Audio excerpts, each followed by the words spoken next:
आखिर में नरेंद्र मोदी अमेरिका आए थे। जब अमेरिका आए तो यहाँ उनका किस तरह से स्वागत हो रहा है, गोदी मीडिया ने यह बताने में काफ़ी समय खर्च किया और एक तरह की छवि बनाई गई कि काफ़ी धूमधाम रहती है नरेंद्र मोदी के आसपास।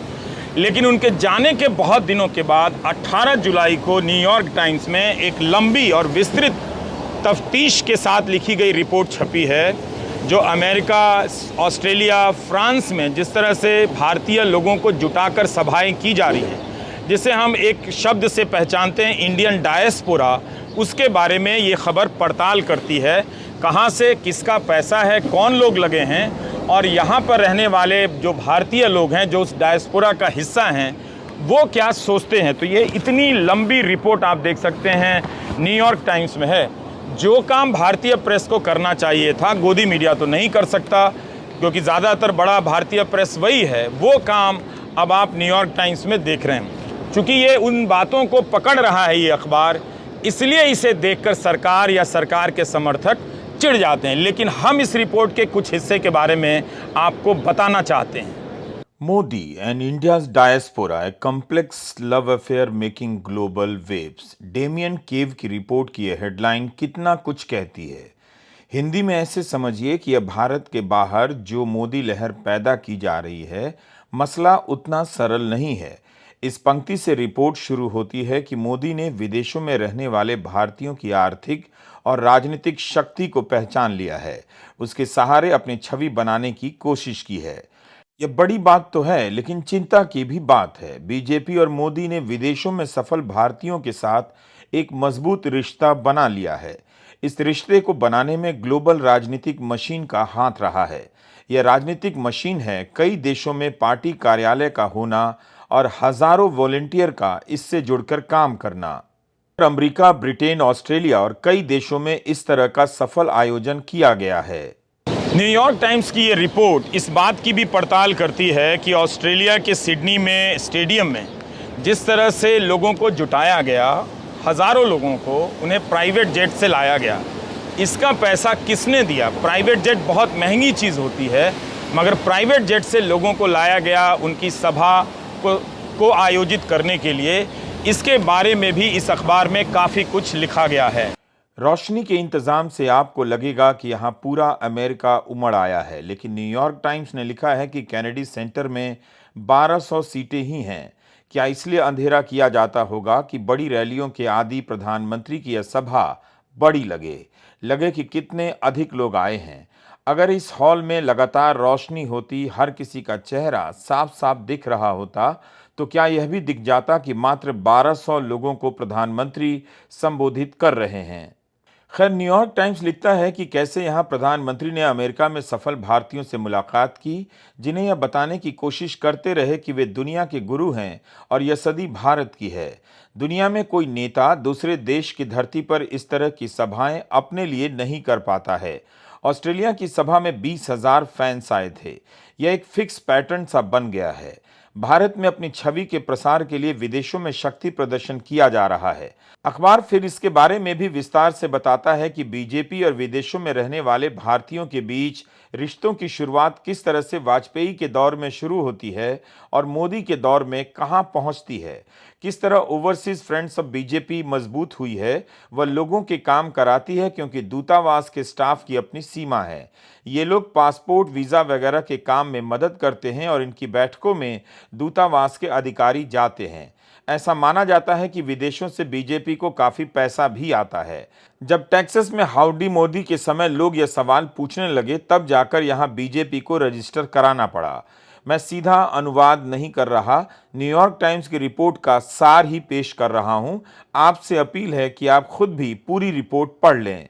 और फिर एक बात बहुत अहम है जो इस अखबार की रिपोर्ट में है कि ऑस्ट्रेलिया में जो बीजेपी की संस्था है, उसने फॉरेन ट्रांसपेरेंसी रजिस्टर के साथ पंजीकरण नहीं कराया है। बहुत विस्तार से इसके बारे में तो जानकारी नहीं है कि फॉरेन ट्रांसपेरेंसी रजिस्टर क्या है, लेकिन मेरा अपना अंदाज़ा ये है कि इससे रजिस्टर कराना पड़ता है ताकि संस्थाओं को लेकर सारी चीज़ें पारदर्शी तरीके से आ जाएं कि उनके पास किसका पैसा है, कौन ये पैसा दे रहा है। इलेक्टोरल फंड की तरह मामला ना हो कि पैसा देने वाले के बारे में आपको पता ही नहीं चले कि वो भारत का है या भारत से बाहर का है। अखबार में ऑस्ट्रेलिया में बीजेपी के नेताओं से भी बात की गई है, जिनका बयान छपा है कि प्राइवेट विमान से लोगों को लाया गया था। इसके लिए जो पैसा खर्च हुआ वो पूरी तरह से स्थानीय समुदाय के लोगों ने ही किया, यानी भारतीयों ने दिया। पर सवाल है, ये भारतीय कौन हैं? इनका बीजेपी से क्या रिश्ता है?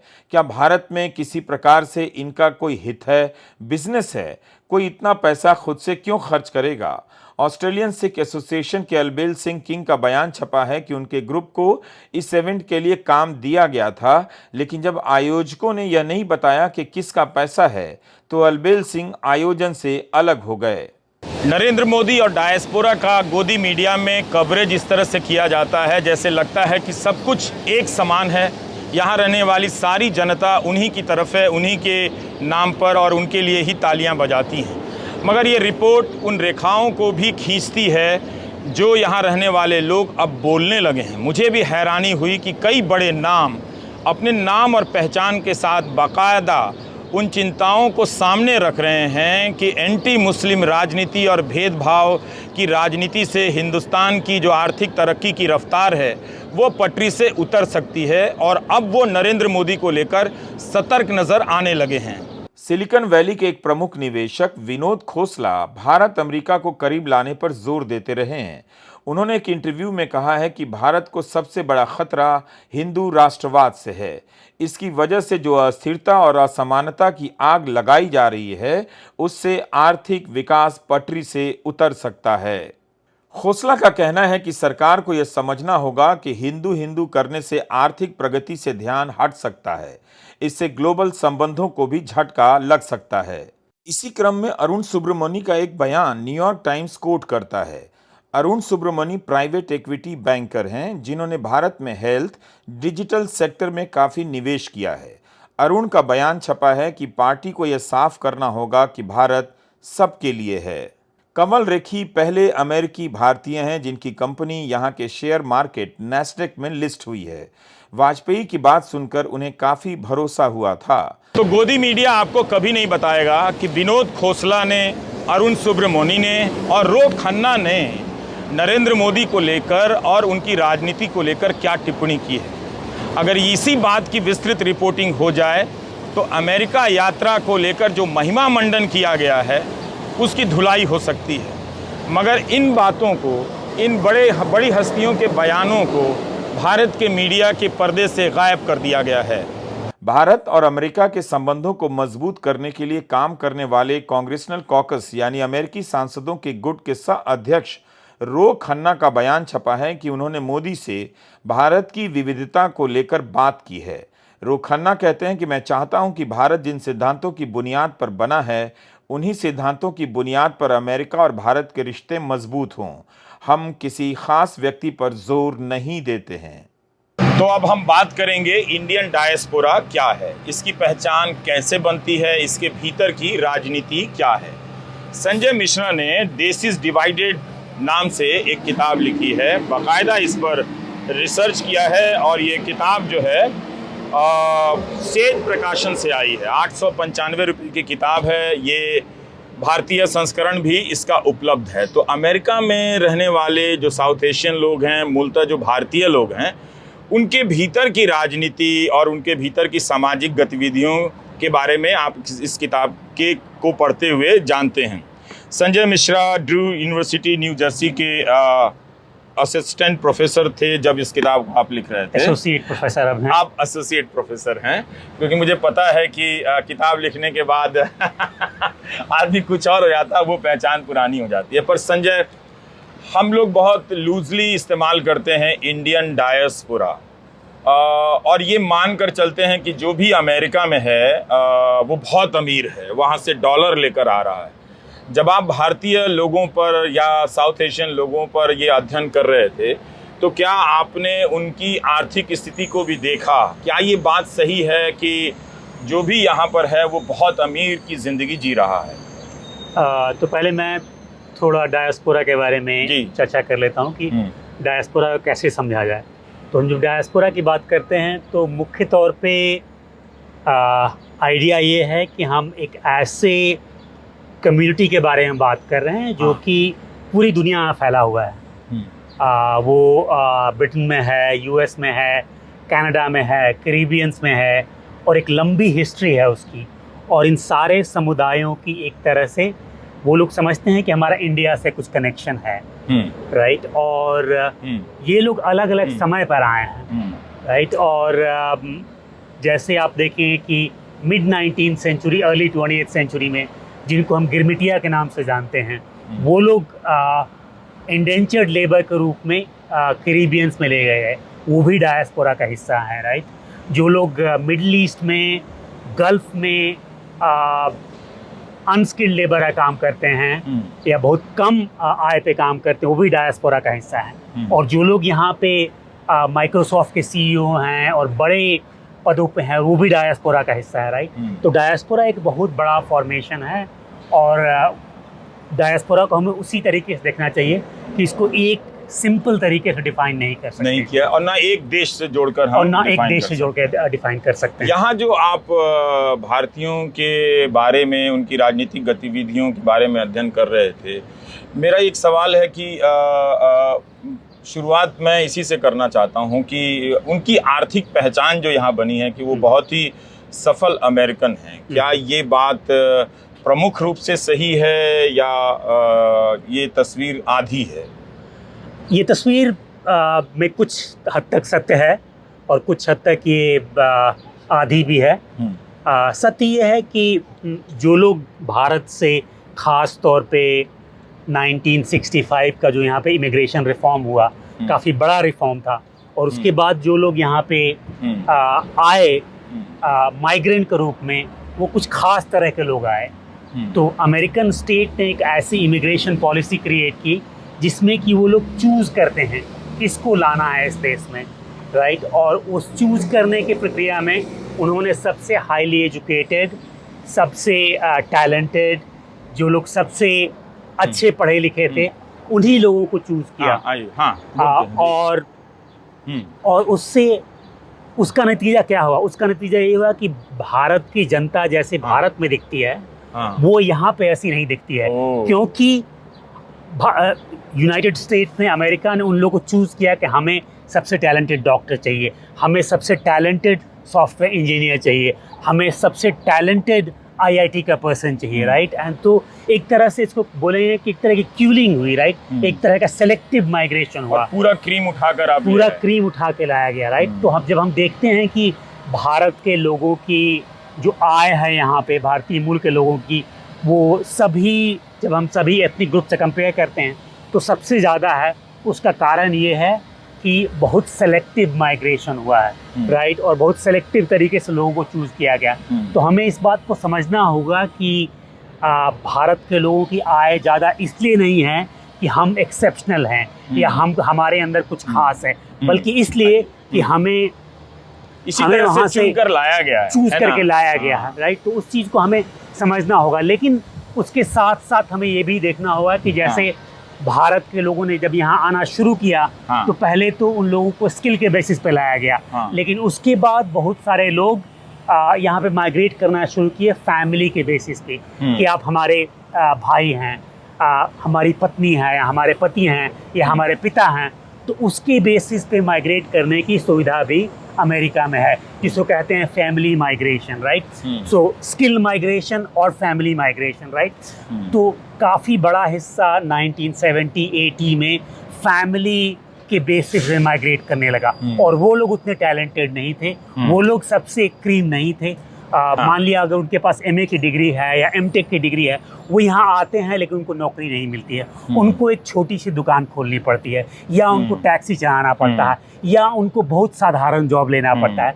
तो हम देखते हैं कि एक तरह से जो डायस्पोरा फॉर्मेशन है, एक तरह से जो कम्युनिटी का नेचर है, वो चेंज होना शुरू होता है, राइट। और अगर हाई इनकम लोग हैं तो बहुत लो इनकम लोग भी आने लगे, राइट। और तो एक नए तरह का कम्युनिटी फॉर्मेशन होने लगा, जिसमें कि हम आर्थिक वेरिएशन देखते हैं, इकोनॉमिक डाइवर्सिटी देखते हैं, राइट। बहुत सारे लोग हैं, ऐसा हुआ कि वो लोग यूएस आते हैं टूरिस्ट वीज़ा पे, राइट, और वो डिसाइड करते हैं कि हम यहाँ पे रह जाएंगे। कानून को दरकरार करके वो लोग अनडॉक्यूमेंटेड इमिग्रेंट हो जाते हैं। तो आज अगर हम देखें तो अमेरिका में करीब 12 मिलियन लोग अनडॉक्यूमेंटेड अवैध रूप से रह रहे हैं, और उसमें भारत से आने वाले लोगों का नंबर 5वें या 6ठे स्थान पे है। अगर हम सोचें कि भारतीय कम्युनिटी कैसी है यहाँ पे, हाँ। तो उसमें हम एक पूरा वेरिएशन देखते हैं कि जो लोग वीज़ा को बिना वीज़ा के हैं, अनडॉक्यूमेंटेड हैं, कई लोग स्मगलर्स को पैसा देते हैं, लैटिन अमेरिका जाते हैं, वहाँ से फिर बॉर्डर क्रॉस करते हैं, राइट, और यहाँ पे आके फिर असाइलम या अनडॉक्यूमेंटेड रहते हैं, राइट। तो उनको नौकरी कैसी मिलती है, उनका आय कैसा होता है, काफ़ी डिफिकल्टी में रहते हैं संजय। ये बहुत ही आपने उस पहचान को थोड़ा खंडित कर दिया कि इसमें चुने हुए लोग, जैसे उदाहरण के तौर पर आईटी और आईएम वगैरह के इस स्किल के लोग हैं, इसमें परिवारों की तरफ से लाए गए हैं जिनकी आर्थिक आय उनकी तुलना में कम है। क्या ये अवैध लोग जो हैं ये ज़्यादा वल्नरेबल हैं, कमज़ोर हैं कि इन्हें अगर किसी नेता के समर्थन में जुटाया जाए तो ये ज़्यादा आते हैं कि हमें दूतावासों से मदद मिलेगी, पासपोर्ट की प्रक्रिया में मदद मिलेगी या वीज़ा में मदद मिलेगी? क्या ये वजह है कि उनका जुटान ज़्यादा राजनीतिक, जो हाल के दौर में प्रधानमंत्री नरेंद्र मोदी की सभाओं में जो बढ़ा है, वैसे तो उसमें काफ़ी सफल लोग जो बिजनेसमैन लोग होते हैं वही ज़्यादा दिखाई देते हैं, लेकिन फिर भी ये जो विदेशों में जो समर्थन क्रिएट किया गया है, क्या ये तबका ज़्यादा हो सकता है इसमें? मेरे ख्याल से जो लोग अनडॉक्यूमेंटेड हैं, जिनके पास डॉक्यूमेंट नहीं है, जो लोग की कानूनी रूप से सेफ नहीं हैं, अंग्रेजी में एक फ्रेज यूज करते हैं कि they keep their heads down, right. वो लोग अपने आप को नोटिस नहीं होने देना चाहते हैं। तो वो लोग अगर समर्थन भी करते होंगे किसी पर्टिकुलर पार्टी को या नरेंद्र मोदी को, ऐसे लोगों को वो कभी भी बहुत खुल के सामने नहीं आना चाहेंगे, क्योंकि वो हमेशा कानून से बचना चाहते हैं। हमेशा वो कभी भी कैमरा पे नहीं आना चाहेंगे, कभी भी ऐसे सिचुएशन में नहीं आना चाहेंगे जिससे कि वो लॉ के साथ उनका कोई कॉन्फ्रंटेशन हो। बारिश हो रही है तो अभी हम थोड़ी देर के लिए रुकेंगे। हमारे देश में अवसरों की कितनी कमी है कि लोग जान जोखिम में डालकर इस तरह से अवैध रूप से किसी दूसरे देश में आते हैं, और कई घटनाएं हुई हैं, खबरें भी हमने बताई हैं कि गुजरात में ही कई बार ऐसा हुआ है कि कनाडा की तरफ से अमेरिका में आने के कारण रास्ते में ठंड से परिवार मर गया, गुजरात का ही, और नदी में डूबकर मर गया, ये भी गुजरात का ही है, जिसका गुजरात मॉडल बहुत ज़्यादा प्रसिद्ध, भारत के खासकर हिंदी प्रदेशों में इसका प्रोपेगेंडा रचा गया कि वहाँ कोई स्वर्ण युग बना दिया गया है। लेकिन ये सच्चाई भी लोगों के सामने बहुत कम आती है कि बाकी देशों के साथ जिस तरह से यहाँ की राजनीति में मैक्सिको को टारगेट किया जाता है, इमिग्रेशन का चेहरा मैक्सिको से आने वाले लोग हैं, क्या उस तरह से ये भी हैं जो यहाँ के लोकल पॉलिटिक्स में रिफ्लेक्ट होता है, जैसे ट्रम्प बार बार मैक्सिको से आने वाले इमिग्रेंट्स को टारगेट करते हैं? यहाँ पे एक धारणा ऐसी है कि ज़्यादातर जो लोग अनडॉक्यूमेंटेड हैं वो मैक्सिको से हैं, लेकिन अगर हम अनडॉक्यूमेंटेड पॉपुलेशन को देखते हैं तो हम देखते हैं काफ़ी वेरिएशन है। चाइना से लोग हैं, इंडिया से लोग हैं, लैटिन अमेरिका के दूसरे कंट्रीज से हैं, और टारगेट एक तरह का परसेप्शन ऐसा बन गया है कि सारे इंडियंस CEOs हैं और हाईली स्किल्ड हैं और उनके पास काफ़ी पैसा है, उनके पास सबर्ब्स में घर हैं और 2-2, 3-3 गाड़ियां हैं, इस तरह का परसेप्शन बन गया है, राइट। तो कभी उस तरह से डिस्कोर्स में, बातचीत में वो चीज़ नहीं आती है, लेकिन यहाँ पे एक दूसरी तरह की धारणा भी है कि जो इंडिया से आने वाले लोग, जो लोग कि अपने अपने प्रोफेशन में सक्सेसफुल हो रहे हैं, वो भी टारगेट बनते हैं। एक तरह के जेलसी, एक तरह के ये एक फीलिंग आती है कि हमारे जॉब्स लिए जा रहे हैं।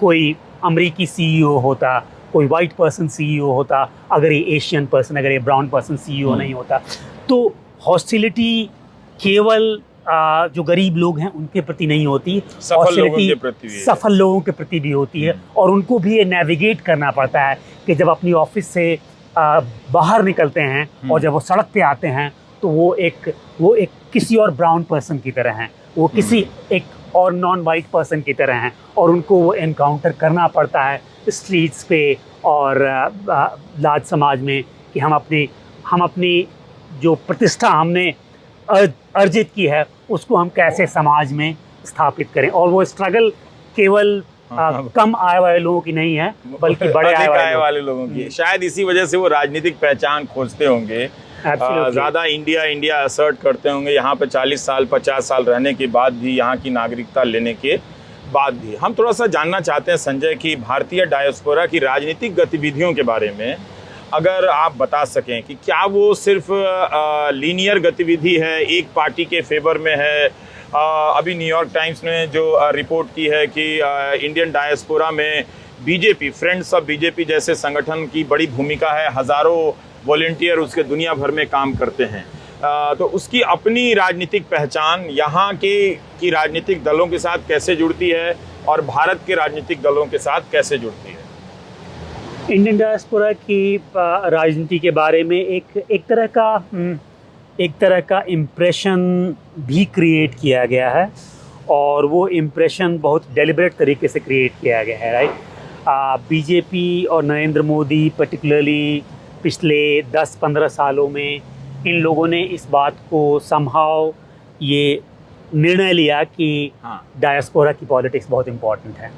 डायस्पोरा की पॉलिटिक्स इम्पॉर्टेंट इसलिए है, लोग ऐसा बोलते हैं, कई बार जर्नलिस्ट बोलते हैं, कई बार दूसरे लोग ही बोलते हैं कि पैसा बहुत है वहाँ पे, वहाँ से पैसा आता है और पैसे के लिए लोग जाते हैं। मेरा ऐसा मानना है कि पैसा मूल चीज़ नहीं है। पैसा मूल चीज़ नहीं, पैसा मूल चीज़ नहीं है, कोई और चीज़ है जो कि क्योंकि वो लोग केवल एफ्लुएंट लोगों से जाके नहीं मिलते, वो केवल सीईओ से जाके नहीं मिलते, वो एक मास कैरेक्टर क्रिएट करना चाहते हैं, वो एक लोगों के जुड़ाव करना चाहते हैं। क्यों लोगों का जुड़ाव करेंगे? अगर आपको पैसा चाहिए तो आप टारगेट करें वैसे लोग जिनके पास पैसा है, उनसे जाके प्राइवेटली मिले, लेकिन एक मास कैरेक्टर क्रिएट करना चाहते हैं। और वो मास कैरेक्टर इसलिए क्रिएट करना चाहते हैं क्योंकि उनको ऐसा लगता है कि अगर हम ये हवा बना पाएँ कि जो लोग डायस्पोरा में सफल हैं, जो लोग की हाईली एजुकेटेड हैं, जिन लोगों ने those who have made it जो फ्रेज यूज़ करते हैं, अगर वो लोग हमारे समर्थन में हैं तो इसका मतलब है कि हमारे साथ कुछ हमारे अंदर ऐसा, हमारे पॉलिटिक्स में ऐसा है जो कि हम सही कर रहे हैं, राइट। तो इस तरह से नरेंद्र मोदी और बीजेपी और आरएसएस ने एक लंबे समय से एक सोच तैयार की है कि डायस्पोरा हमारे पॉलिटिक्स का हिस्सा है। डायस्पोरा को हमें इस्तेमाल करना चाहिए, अपनी वैधता की दुनिया में नाम हो रहा है, नाम करना। तो उस तरह का एक इम्प्रेशन क्रिएट करने की कोशिश की गई है और उसमें काफ़ी इन्वेस्ट करते हैं वो लोग, और जितना है नहीं उससे ज़्यादा दिखाने की कोशिश करते हैं। अगर आप डायस्पोरा की पॉलिटिक्स देखेंगे तो डायस्पोरा की पॉलिटिक्स बहुत कॉम्प्लेक्स है, डायस्पोरा बहुत कॉम्प्लेक्स है। ये आप क्यों कहते हैं कि जितना है नहीं उतना दिखाने की कोशिश करते हैं? मैं इसलिए कहता हूँ कि काफ़ी सारे लोग डायस्पोरा के, आप काफ़ी सारे लोगों को देखें जो यहाँ पे 20 साल से 25 साल से 30 साल से 40 साल से रह रहे हैं। काफ़ी सारे लोग काफ़ी हद तक इंडिया के साथ उतना ज़्यादा डे टू डे ध्यान नहीं देते इंडिया के पॉलिटिक्स में, राइट। काफ़ी हद तक यहाँ के डे टू डे ज़िंदगी में डूबे हुए हैं, यहाँ की राजनीति के साथ उनका ज़्यादा लगाव धीरे धीरे बन रहा है। लेकिन ऐसा इम्प्रेशन क्रिएट किया जाता है कि हर इंडियन जो है वो मोदी का सपोर्टर है। अगर हम इंडियन डायस्पोरा को देखें तो इंडियन डायस्पोरा में बड़ी संख्या में मुस्लिम लोग यहाँ पे हैं, बड़ी संख्या में क्रिश्चियंस हैं, बड़ी संख्या में सिख हैं और बड़ी संख्या में ऐसे लोग हैं जो कि गुजरात से नहीं आते या हिंदी हार्टलैंड से नहीं आते, तमिलनाडु से आते हैं, आंध्र से आते हैं, केरला से आते हैं। और ये क्षेत्र ऐसे नहीं है जहाँ पे कि बीजेपी का ऐसा प्रभाव रहा है, राइट। और बहुत ज़्यादा मोबिलाइजेशन यहाँ पे इस तरह का रहा है जहाँ पे कि जब 2005 में नरेंद्र मोदी का वो वीज़ा डिक्लाइन किया गया तो उसमें उस डिक्लाइन होने के पीछे बहुत बड़ा मोबिलाइजेशन इन्वॉल्व था जो कि डायस्पोरा का था, राइट। तो हम जब डायस्पोरा की बात करते हैं तो हमें उस कंटेंशन को दिखाना होगा, उसके भीतर किस तरह के टकराव हैं, उसके भीतर बहुत ज़्यादा टकराव है। अब बीजेपी और नरेंद्र मोदी का ये उन्होंने तरीका निकाला है कि जो लोग उनका विरोध करते हैं उनको वो लोग आतंकवादी बोलते हैं, उनको हाँ। वो लोग पाकिस्तान का समर्थक बोलते हैं, उनको वो लोग खालिस्तानी बोलते हैं, राइट। तो एक पॉलिटिकल चैलेंज के रूप में नहीं लेते, बल्कि उनको नेम कॉलिंग करते हैं कि ये लोग वैलिड ओपिनियन नहीं है। हमारा विरोध इसलिए है कि उनको पाकिस्तान से पैसा मिल रहा है, उनको किसी और तरीके से बरगलाया जा रहा है, राइट। तो अगर हम डायस्पोरा को देखें और डायस्पोरा की पॉलिटिक्स को देखें, तो हमें उसके अंदर जो कंटेंशन है, इसलिए टाइटल मैंने डिवाइडेड दिया है। मैं इसी के बारे में बात करूंगा आगे कि देसीज डिवाइडेड क्यों लिखा है आपने। बारिश ज़्यादा हो रही है, आप ज़्यादा भीग रही हैं, तो थोड़ा हम रुकेंगे। जिन्हीं हमारे लिए कैमरा कर रही हैं, लेकिन हम थोड़ा सा रुकते हैं ताकि बारिश रुक जाए। तो हम बात करेंगे कि क्यों संजय मिश्रा ने अपनी किताब का टाइटल ये चुना है, देसीज डिवाइडेड। तो संजय, अब हम जानना चाहते हैं कि ये जो किताब है देसी डिवाइडेड, आप अपने रिसर्च के दौरान किस कालखंड का चुनाव करते हैं और क्यों इस शीर्षक पर पहुंचते हैं कि जो यहाँ के जो लोग देसी हैं उनके बारे में ऐसा टाइटल दिया जाए। और देसी से क्या मतलब, सिर्फ भारतीय लोगों से आप मीन करते हैं या नेपाल, बांग्लादेश, पाकिस्तान, श्रीलंका से आए हुए लोगों को भी इसमें शामिल करते हैं? जब देसी टर्म मैंने इस्तेमाल किया तो एक तरह से जो टर्म साउथ एशियन है उसके रिप्लेसमेंट के रूप में मैंने इस्तेमाल किया।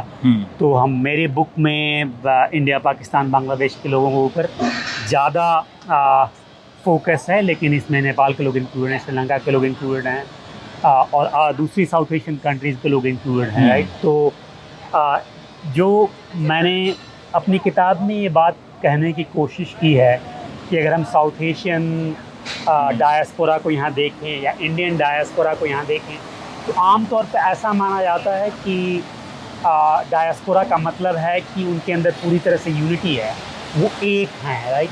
राष्ट्रवाद के अराउंड और इंडियन आइडेंटिटी के अराउंड उनके अंदर पूरी एकता है, राइट।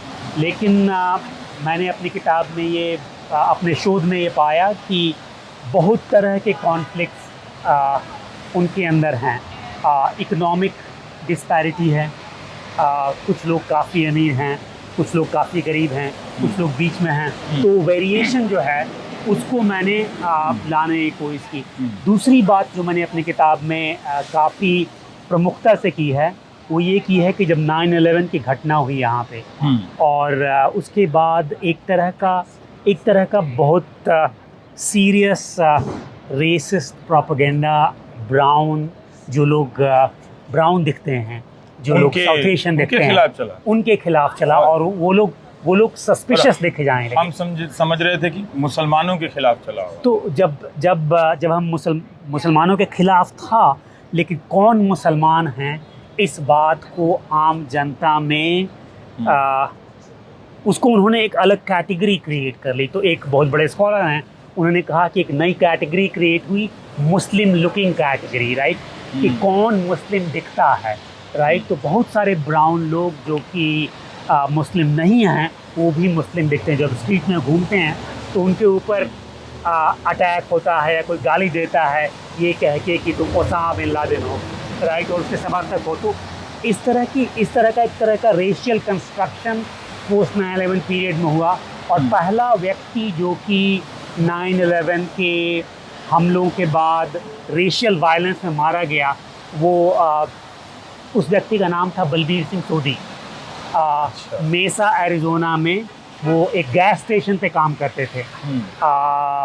बहुत आर्थिक स्थिति डेफिनेटली उनकी बहुत अच्छी नहीं रही होगी, और गैस स्टेशन पे एक वाइट पर्सन उनके पास आया और उसने बोला कि बाद में उसने कन्फेस किया, जो वो पकड़ा गया, कि मुझे बहुत गुस्सा था इस बात का कि अमेरिका पे अटैक हुआ 9/11 को, और मैं किसी से बदला लेना चाहता था, और मैं बदला लेने के लिए गया और मैंने उस पर्सन को चुना।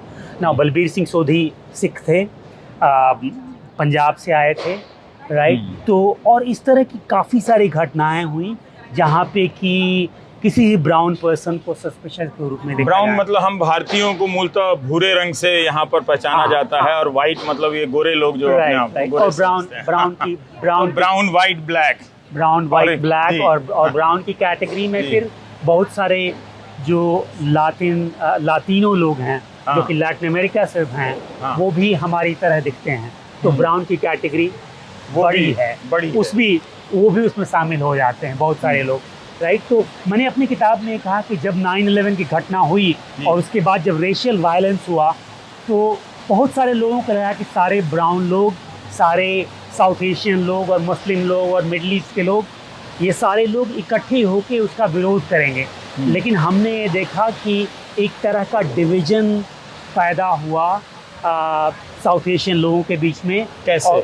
और जो लोग हिंदूज थे, उन लोगों ने इस बात को ज़्यादा हाईलाइट करने की कोशिश की कि हम मुस्लिम नहीं हैं और हम एक अलग तरह के ब्राउन हैं, हम एक अलग तरह के नॉन वाइट हैं और हमें अलग तरह से ट्रीट करना चाहिए, हमें उस तरह से, हमें मुस्लिम की तरह मत देखो, राइट। तो मैंने अपने बुक में ये आर्ग्यूमेंट को बनाने की कोशिश की और ये बात करने की कोशिश की कि जब हम 9/11 का प्रभाव देखते हैं तो हम ये देखते हैं कि एक नए तरह का रेशियल कॉन्शसनेस पैदा हुआ साउथ एशियन लोगों के बीच में, मिडल ईस्ट के लोगों के बीच में, जहाँ पे कि उन्होंने टारगेटेड अपने आप को फील किया, जहाँ पे कि उन्होंने ये फील किया कि हमें टारगेट किया जा रहा है।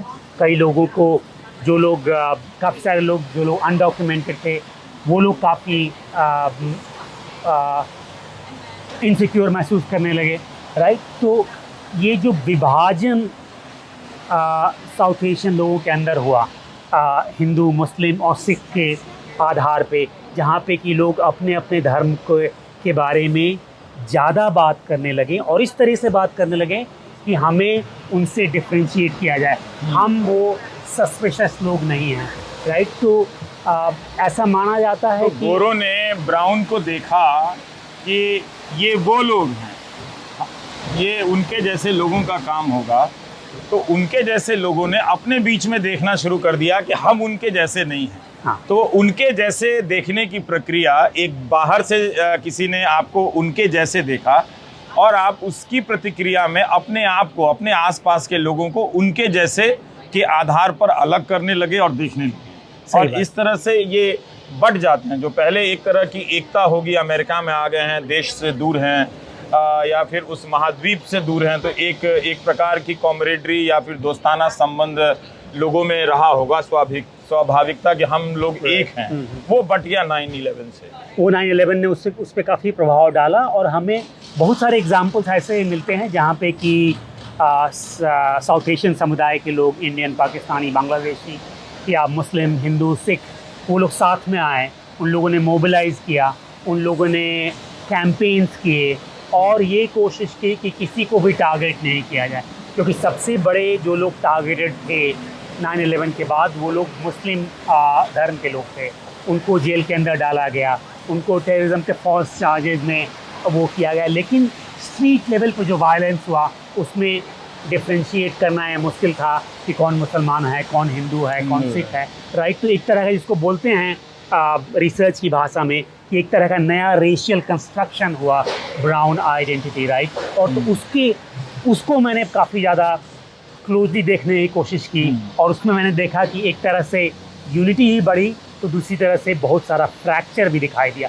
दूसरी बात जो मैं कहना चाहता हूँ कि जो डायस्पोरा के अराउंड मोबिलाइजेशन हुआ, या तो नरेंद्र मोदी के अराउंड या हिंदुत्व मोबिलाइजेशन के अराउंड, जब आप डायस्पोरा को देखते हैं तो ये देखने में आता है काफ़ी ज़्यादा मोबिलाइजेशन दोनों साइड्स पे हुआ, राइट। काफ़ी मैसिव मोबिलाइजेशन, जो लोग हिंदुत्व को चैलेंज करना चाहते थे उनका भी हुआ, चाहे वो सिखों के अंदर हो, चाहे वो मुसलमानों के अंदर हो, चाहे वो जो हिंदू समुदाय के ऐसे लोग हैं जो लोग कि हिंदुत्व की पॉलिटिक्स से और हिंदुत्व की राजनीति से सहमत नहीं है।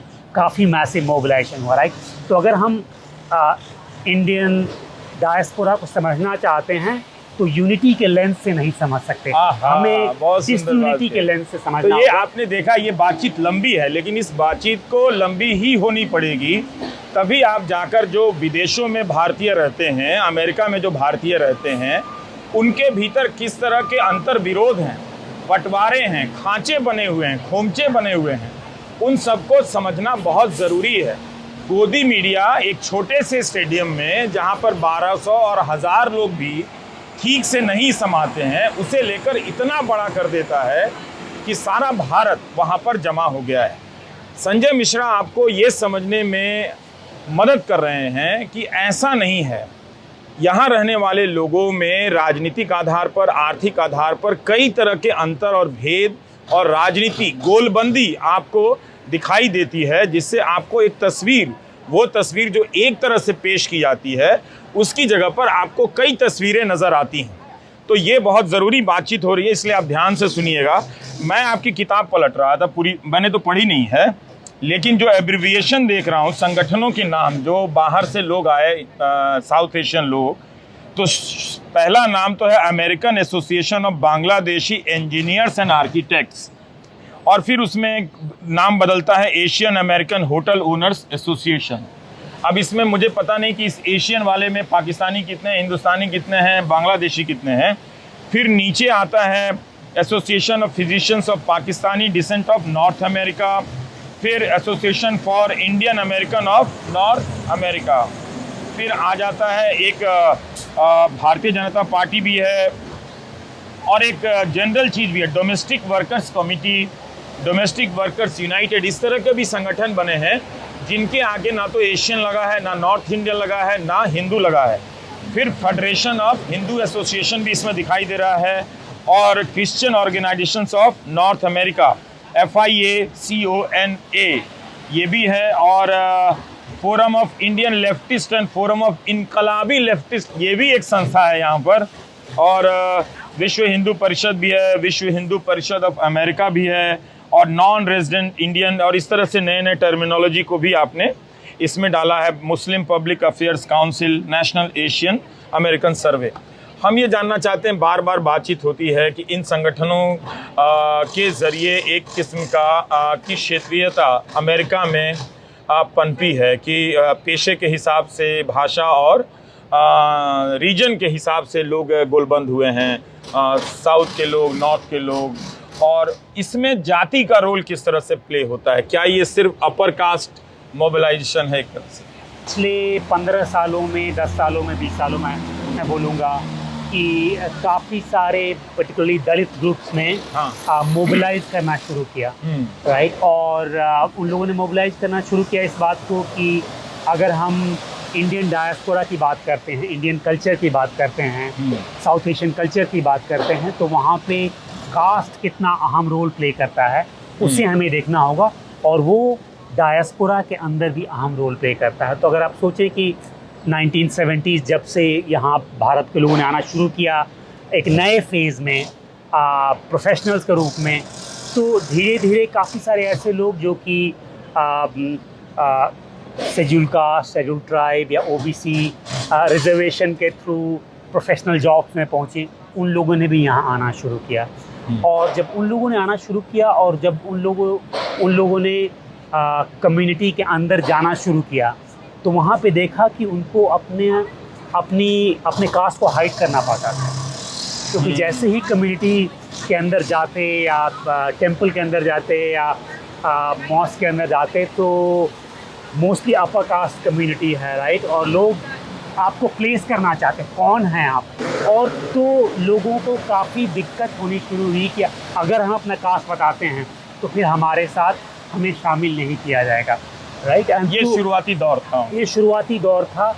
और तो लोगों ने जो दलित परिवेश के लोग थे, उन लोगों ने यहाँ पे बुद्धिस्ट ऑर्गेनाइजेशन बनाने शुरू किए, अम्बेडकराइट ऑर्गेनाइजेशन बनाने शुरू किए, कास्ट बेस्ड ऑर्गेनाइजेशन बनाने शुरू किए, पर्टिकुलरली एंटी कास्ट ऑर्गेनाइजेशन।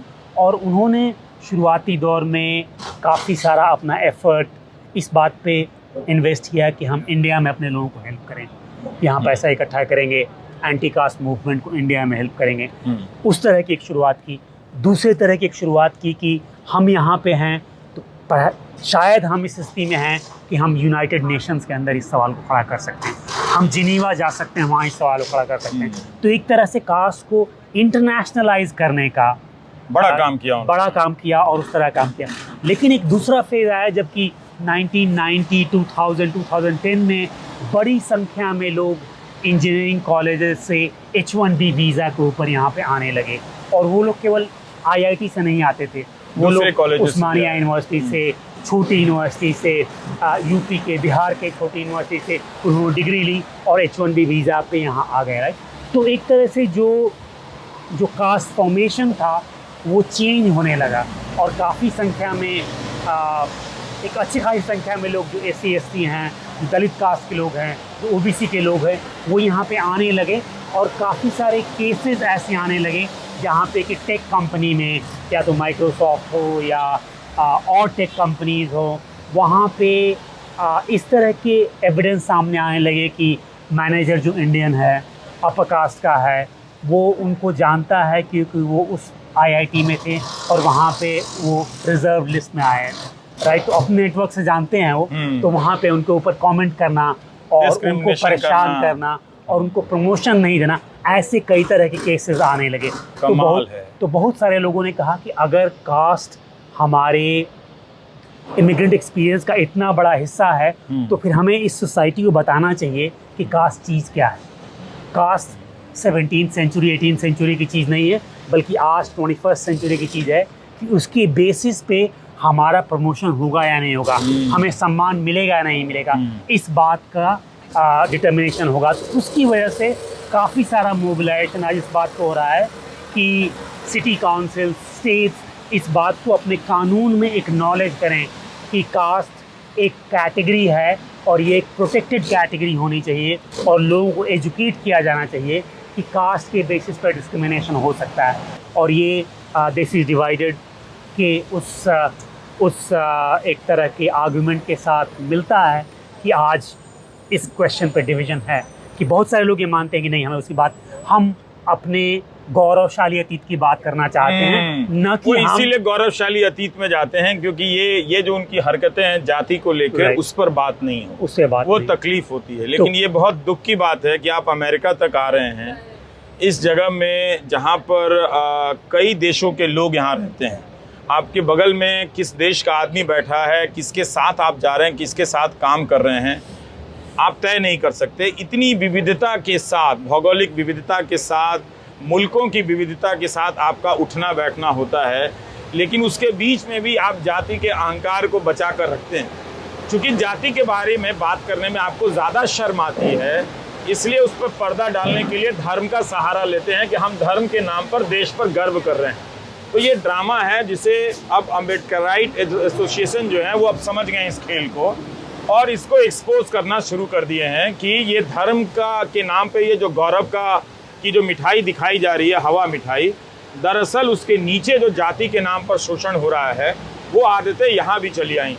इसके साथ आपको ये भी सोचना है कि आखिर रास्ता क्या है। जब आप इतनी दूर आने के बाद भी जाति से अपने आप को मुक्त नहीं कर पाते हैं, तो जो पीड़ित है उसको बचाने के लिए, उसको सुरक्षा देने के लिए कानून बनाने के अलावा दूसरा रास्ता क्या है। आप इस नज़र से देखें तो आप उन सभाओं में जाने लगेंगे और उनके साथ खड़े होने लगेंगे जो जाति के नाम पर होने वाले भेदभाव से बचाने के लिए और एक अमेरिका के अलग अलग शहरों में कानून बनाने पर जोर दे रहे हैं। एक इंटरेस्टिंग बात ये भी है कि अभी जो ख़ास तौर पे जो हिंदुत्व, प्रो हिंदुत्व ऑर्गेनाइजेशन है, प्रो BJP RSS ऑर्गेनाइजेशंस और दूसरे तरह के भी ऑर्गेनाइजेशंस हैं, उन लोगों ने एक नया फॉर्मुलेशन किया है कि अगर आप कास्ट के बेसिस से बात करते हैं, इसका मतलब आप हिंदू फोबिक हैं। कास्ट की बात करना अच्छा। मतलब हिंदू फोबिया है, राइट। तो एक नया टर्म यहाँ पे इमर्ज हुआ है जिसको उन्होंने तरह तरह से इस्तेमाल करना शुरू किया। अच्छा, हम ये समझ रहे थे कि हिंदू फोबी ये है, जो फोबिया वो है, फोबिक वो है जो हिंदुओं को लेकर मतलब एक भयभीत माहौल बनाता है। पर आप ये कह रहे हैं इसका इस्तेमाल उनके लिए होता है जो जाति के नाम पर वहाँ खड़े होते हैं कि हमारा शोषण जाति के नाम पर हो रहा है, उनके लिए हिंदू फोबिक इस्तेमाल उनके लिए बहुत बड़ा मोबिलाइजेशन ये है कि ये हमारे रिलीजन पे अटैक है, हमारे रिलीजन को नेगेटिव वे में दिखाया जा रहा है। और फिर उन्होंने एक शब्द ये बनाया, जैसे इस्लामोफोबिया पिछले 30-40 सालों से यूरोप में, US में इमर्ज हुआ बिकॉज ऑफ पॉलिटिकल सर्कमस्टांसेस, उसी तरह से उसको लेके इन लोगों ने हिंदूफोबिया शब्द को गढ़ा और ये बताने के समझाने के लोगों को कोशिश कर रहे हैं कि अगर आप कास्ट की बात करते हैं, अगर आप हिंदू रिलीजन के अंदर जो समस्याएं हैं, जो डिस्क्रिमिनेशंस हैं, जो दिक्कतें हैं, अगर उसकी बात करते हैं तो इसका मतलब आप हिंदू रिलीजन को अटैक कर रहे हैं, इसका मतलब आप हिंदू फोबिक हैं। बहुत ज़रूरी बात आपने बताई। और उसके साथ साथ ये भी है कि जो लोग हिंदुत्व को चैलेंज करते हैं इंडिया में यहाँ रहते हुए, जो लोग कश्मीर में आर्टिकल 370 को हटाया गया उसकी आलोचना करते हैं, उनको भी हिंदू फोबिया के कैटेगरी में डाल दिया जाता है कि आप हिंदुइज्म को अटैक कर रहे हैं, आप एक पॉलिटिक्स को अटैक नहीं कर रहे हैं। बहुत खतरा है एक नए तरह इसके की नाम। पॉलिटिक्स यहाँ पे इमर्ज हुई है, जो कि बहुत ही, मैं कहूँगा कि बहुत खतरनाक और बहुत ही हास्यास्पद पॉलिटिक्स है, बहुत ही रिडिकुलस पॉलिटिक्स है। लेकिन संजय मिश्रा जी, बहुत बहुत शुक्रिया ये जानकारी देने के लिए। दिस इज़ डिवाइडेड ये किताब है, आप ज़रूर पढ़िएगा। बातचीत लंबी है, लेकिन हम आपसे रिक्वेस्ट करेंगे कि आप पूरी देखिए और दोबारा से देखिए, क्योंकि ऐसी बारीक बातों को लिखने समझने में कई वर्ष लगते हैं। आप भी जब दोबारा देखेंगे तो बहुत सारी कमियों को पकड़ेंगे, बहुत सारी खूबियों को पकड़ेंगे और आपकी भी समझ में एक नए तरीके से विस्तार की शुरुआत होगी। आप अच्छा महसूस करेंगे। नमस्कार, मैं रवीश कुमार।